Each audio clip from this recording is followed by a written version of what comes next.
Assalamualaikum warahmatullahi wabarakatuh. Perkenalkan, nama saya Wahyudi dari kelas GPA 50A.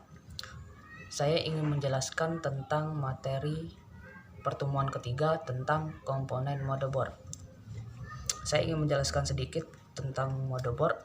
Motherboard yaitu berfungsi untuk meletakkan komponen komputer seperti RAM, VGA, prosesor, dan lain-lain. Yang pertama itu ada soket prosesor.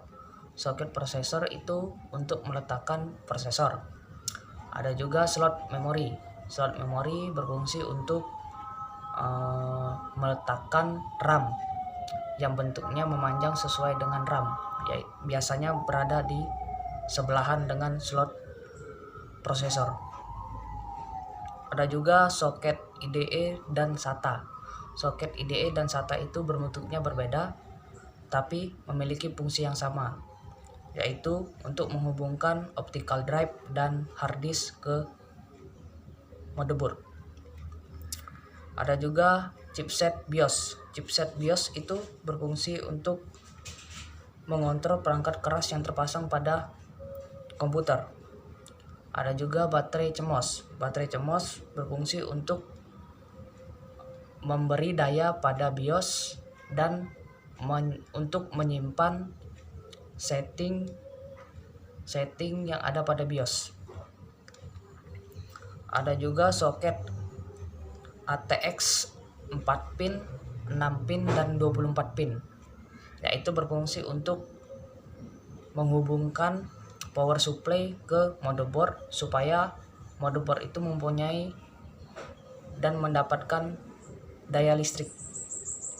Ada juga chipset NOT bridge dan South bridge yang biasanya dipasang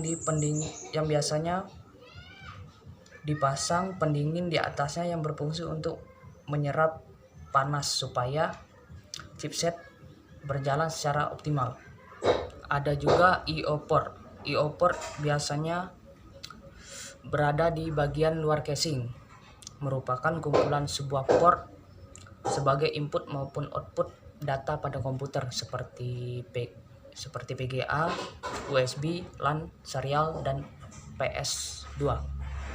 Ada juga pin PON panel. Pin PON panel itu bentuknya seperti jarum untuk memasang tombol power, reset, LAN power, dan LAN hard disk.